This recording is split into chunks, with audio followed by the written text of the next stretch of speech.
Members, we now come to the State Sector and Public Finance Reform Bill. The question is that Part 1 stand part. This is debate on clauses 3 to 57C and Schedule 1. The Honourable David Cunliffe. Mr Chairman, I rise to take a large number of calls on this detailed and very important bill, Mr Speaker, and to confirm that Labor supports this bill with certain reservations, and we will be supporting a number of the SOPs despite the late timing in which they've been brought to the House.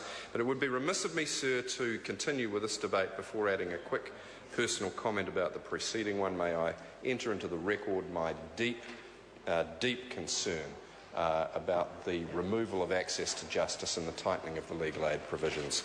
Mr Speaker, that is a huge backward step for this country. Mr Speaker, Labor supports this bill with reservations. We were opposed to it at first reading, and it is not often that an opposition which opposes a bill changes its vote to support the bill at second reading and at committee stage. This, for those watching, is a rarity, and it has occurred for the following reason. The bill as introduced had fundamentally damaging effect on the rights of civil servants. It made it much more difficult for them to transfer between agencies while retaining their existing rights to redundancy provisions. It trampled all over the negotiation rights under the law of civil servants involved in wage bargaining. And there were a number of other provisions that were at odds with the existing standing of public sector rights and good practice. Mr Speaker, I am very pleased to be able to offer compliments to the Minister, the Honourable Jonathan Coleman, to officials who worked very hard on the bill, to members opposite who, chaired by the Honourable Todd McClay, entered into a good faith process of negotiation by which the core intent of the bill was preserved. Its good effects in terms of introducing more flexibility and teamwork across the public sector will be achieved, but the offending provisions which had an undesirable effect on the rights of public sector workers have been changed. And they have been changed so dramatically that I am able to enter into the record the support of the state sector unions, not only for the changes but for the position that our party is taking in supporting the bill. And that is a significant turnaround given the state of the bill as introduced. Mr Speaker, I'd like to address some of the specific provisions in Part 1 of the bill, which are the amendments to the State Sector Act, and we understand the government will move to split the bill into a number of bills which affect different underlying core legislation.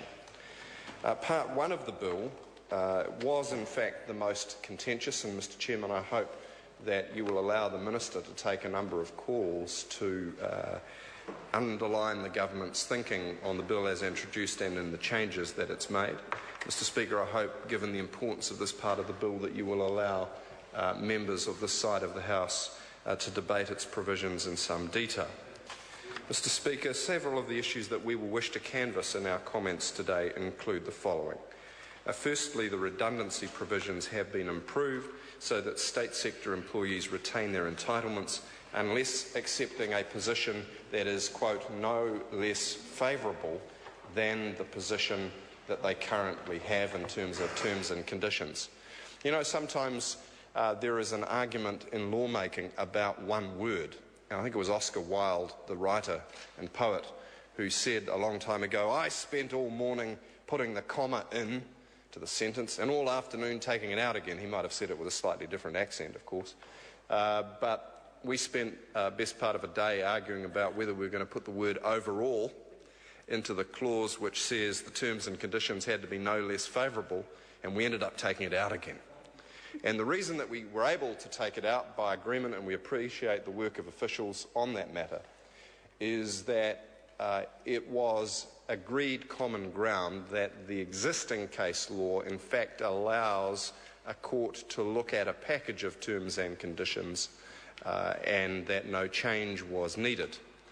From this side of the House, we would want to underline the fact that the core principle which is being given effect to remains that the terms and conditions must be no less favourable, and in seeking to address this as a package, a court must not sell short the key provisions of the existing. Mr. Chairman. Honourable David Cunliffe. Mr. Chairman, reminded by the bill, let me move on to the transitional provisions in Part 1. These have been improved so that collective and individual agreements are sunsetted equally 3 years after the bill takes effect. Now, there was a considerable debate about this issue too. It was of concern, quite rightly, to the Public Service Association and to the Council of Trade Unions and to a number of individual submitters that the bill as introduced would have given individual employment agreements, individual contracts, longer life under the provision of bills than some collective agreements which would have expired before the individual agreements. And by a process of discussion and mutual agreement in the committee, the 3-year sunset clause was introduced to ensure that collective agreements did not expire before individual agreements, and therefore the results of collective bargaining by state sector employees were not undermined. And Mr. Chairman, I have to recognise members opposite, members of the committee.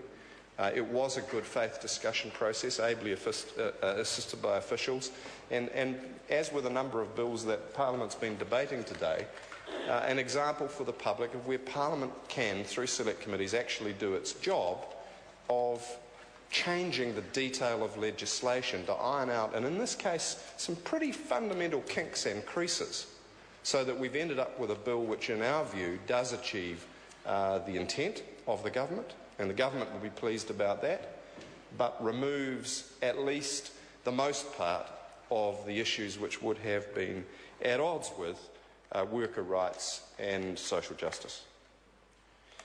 Another example of that was government workforce policy, originally, as introduced, policy orders. And now this would have been legally a problem because an order would have been potentially construed as legally binding upon the chief executives of government agencies and Crown entities, so that they could not enter into or sponsor employment discussions which, for example, might end up in a wage settlement at a higher level than the order prescribed. And in so doing, our advice was that that could undermine the existing rights to good faith bargaining which state sector employees enjoy. And it is therefore gratifying to be able to record in this committee stage of the debate that by a process of good faith discussion, amendments have been made not only to change the word order to the word statement to better reflect its actual status as providing guidance rather than binding proclamation, and to ensure that clauses were introduced into the bill that actually enshrine in very specific terms the existing legal rights of state sector employees to good faith bargaining. Mr. Speaker, there are a number of other clauses which attracted the attention of the committee, which we will have the opportunity to go through as this committee stage works through the different parts of the bill. I'd like to just mention a few of them. The conflict of interest provisions have been strengthened. There is enhanced governance for delegated powers. There are strengthened accountability requirements, which we'll detail later, about public sector financial reporting. And we have worked very hard to ensure, and we'll come on to this, that the proper constitutional cascade of the voices of the people vested in the balance of Parliament, which in turn are vested in ministers of the Crown, and are then reflected in the ability of ministers to direct their departments, that constitutional cascade, that line of moral authority, is not lost in seeking to streamline the public service. And crucially, the key accountability instruments, such as the Statement of Intent, which is a binding contract between the Minister of the day and the Chief Executive of the day, that in seeking to make that more flexible and on a multi-year basis, we have preserved the rights of ministers to amend and update the SOI, as it's known, each and every year, and placed an obligation on their civil service advisors to inform the Minister of those rights. And speaking personally, I would be very keen to ensure that the accountability contract between ministers and civil servants remains effective, remains in place, because ultimately that is the moral authority upon which the departments of state must operate. And in these days, Mr. Chairman,